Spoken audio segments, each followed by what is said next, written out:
Hey everyone, we are Leen and Wim, a couple from Belgium. We have set out on an epic cycling journey from Belgium all the way down to the southern tip of Spain, over 2,750 kilometers in 32 days. Join us in our video diary as we ride through stunning landscapes, tackle challenges and experience all the surprises along the way. Subscribe and hop on for the ride of a lifetime.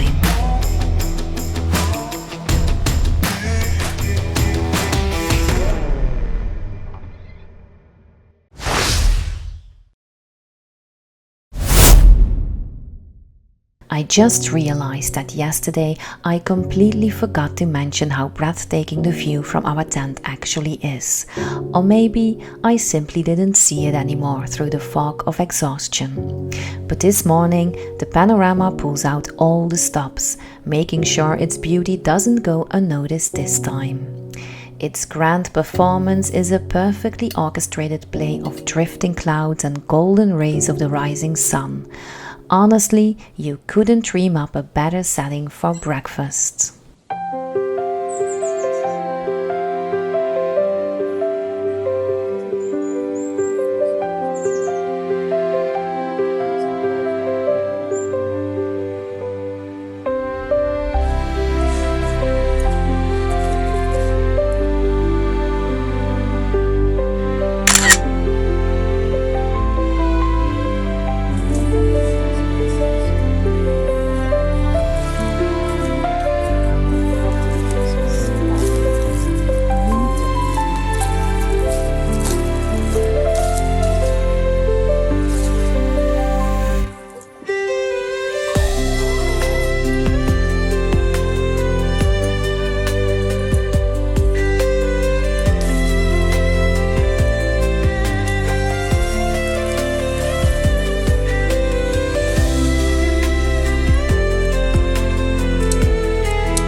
We start our day with a climb past the castle-like mansion that caught our eye yesterday.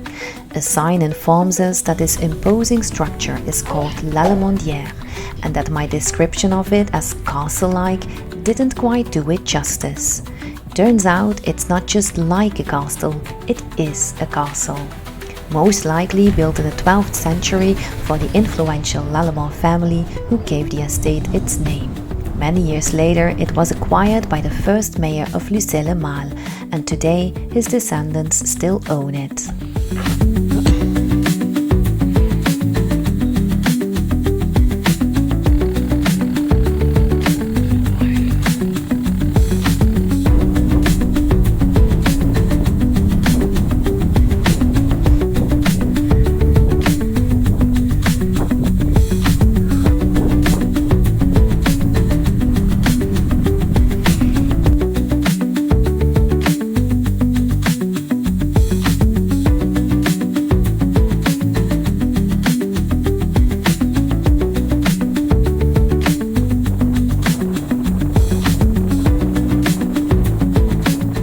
Onderweg werden we opnieuw verrast door de mooie zonnebloemvelden.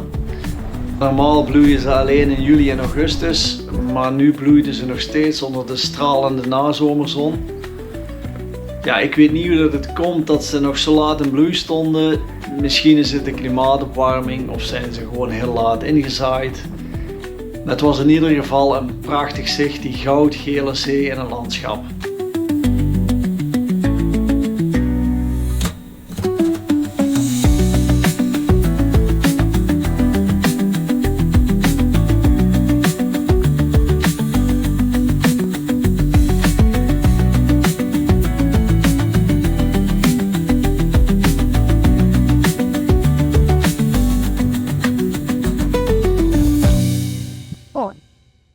Oh.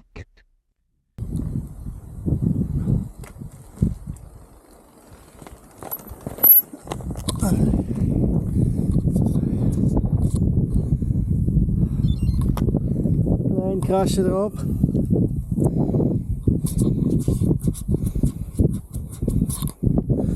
Tjuwe.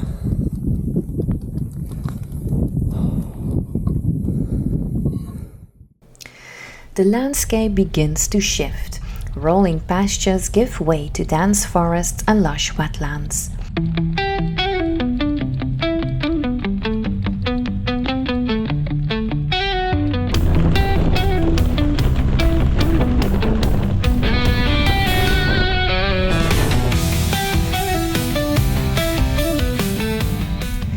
We follow an old rural path, the Chemin Rural du Quai de Pin à Chaulmes, a name that sounds as poetic as the scenery it takes us through.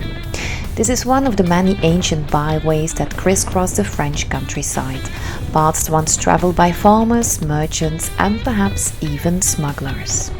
What makes this part of the ride so fascinating is its subtle transformation. The fields become more scattered, replaced by scrubland and small forests. The ground under our tires shifts from agricultural soil to sandier, more acidic terrain, a sign that the wetlands of the Brenne are approaching. The farms feel more remote, the roads quieter, and nature begins to reclaim the land. It's easy to imagine that centuries ago this must have been a tough place to live, neither fully suited for farming nor completely wild, a land in between.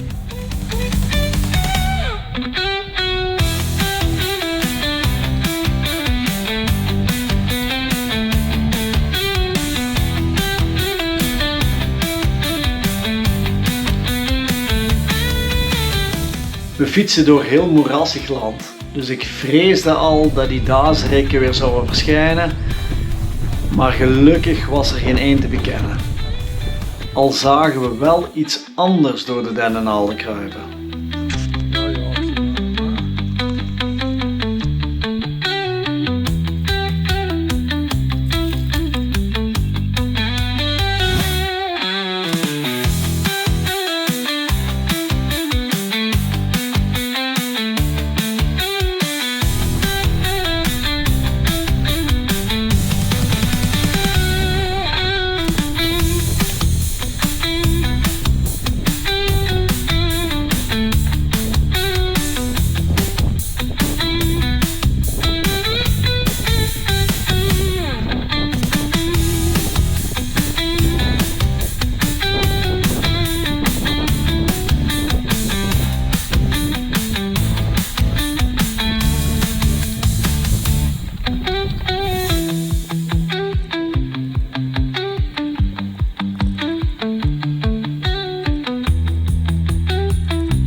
We are slowly making our way into the heart of the Parc Naturel Régional de la Brenne, a magical region also known as the land of 1,000 ponds.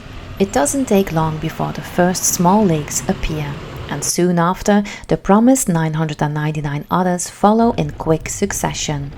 Safe to say, the Brenne lives up to its nickname.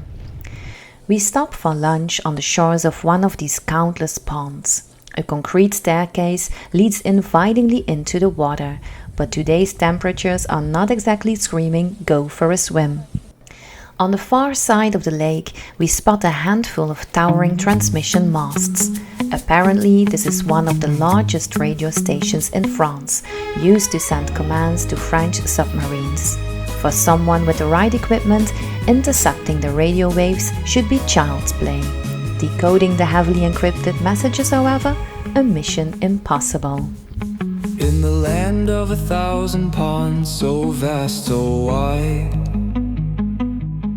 where water and sky dance side by side, reeds sway gently, the wind hums low, a haven where nature lets time slow.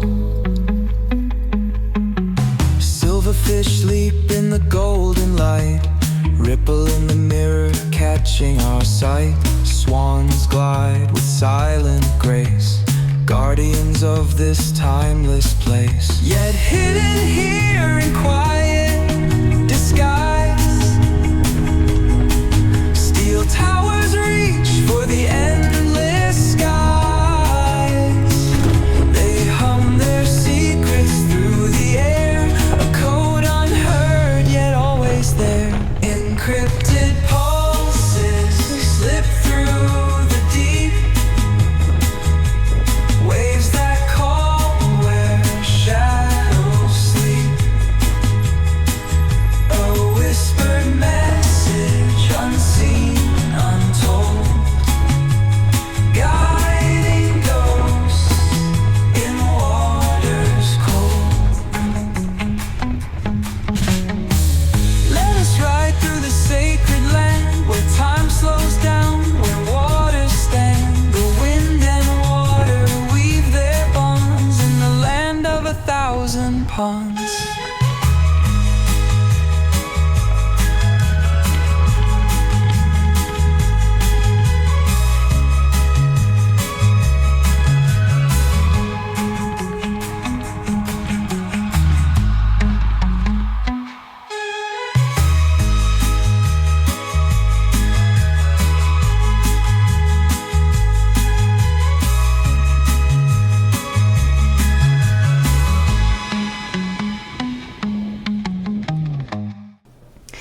At the town of Leblanc, we are immensely grateful for the gigantic viaduct that allows us to cross the valley without losing altitude.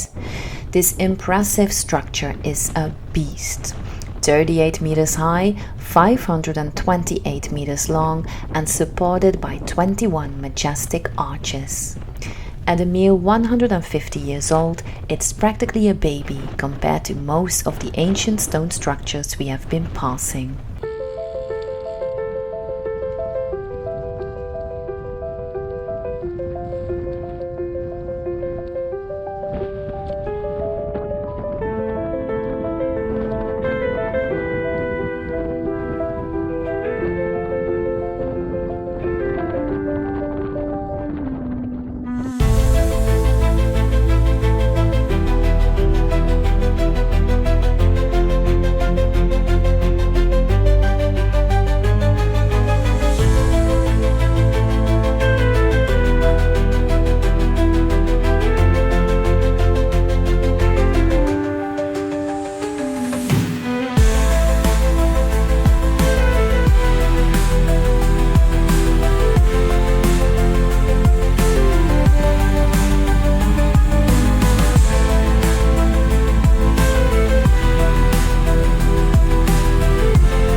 As we roll south, we hit another bridge, not as massive as a towering viaduct in Leblanc, but still striking in its own way. These kind of bridges were inspired by Roman aqueducts, because if something worked for 2000 years, why change it?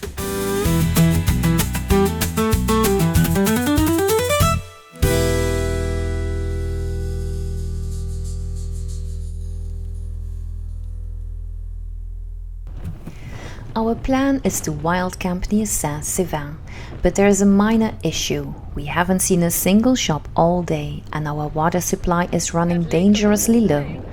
Wim spots a woman trimming a hedge and asks if we can fill our bottles at her place. Without hesitation, she drops her pruning shears and gestures for us to follow.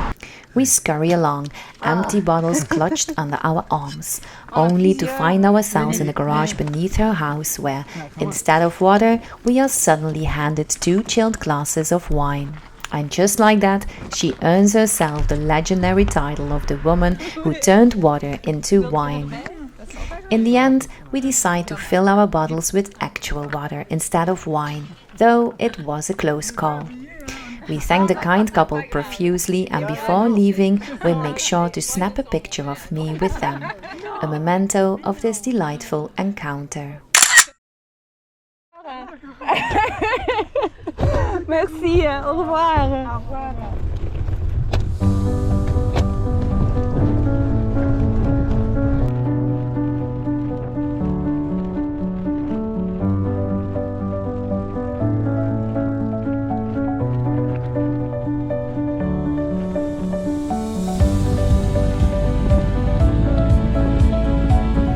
We ride on for a few more kilometers until we find the perfect bivouac spot, a wide open meadow beside an old railway line, now repurposed as a cycling path.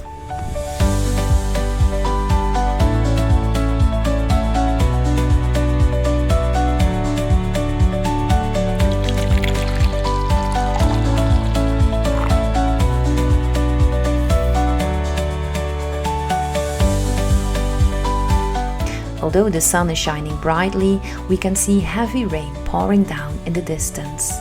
Throughout the evening, a few rogue raindrops reach us, making us jump up each time to secure our bags. But the real downpours miraculously passes by, allowing us to sit outside and enjoy the peace until long after sunset.